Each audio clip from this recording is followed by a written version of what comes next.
The best way to hide your ignorance is to keep quiet.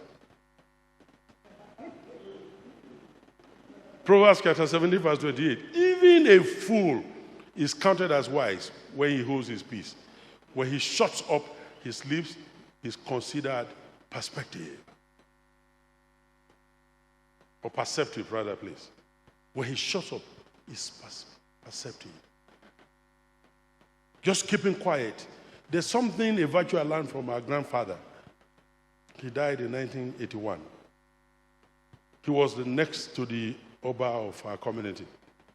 Whenever there is time to talk, there was a particular chief, very brash. He will talk, his voice is louder, then everybody will talk. Our grandfather is quiet. Everybody will talk, he won't say anything. The Oba will say, Oba, what do you say? He does not make conclusion on any matter until our grandfather has spoken. And the man is able to tap from everybody else and bring out simple summary. And the king will say, that's what we are going to do.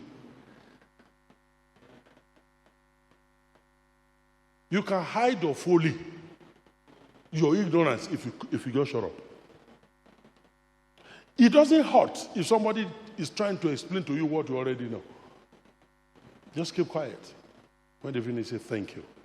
You say, have you learned that? I've used that for 5 years. Oh, seriously? And you didn't tell me? No. You were sharing this with me excitedly. I need to be appreciative of that. Keep quiet. His method of delivering it might be different from other people. Do you understand what I'm saying?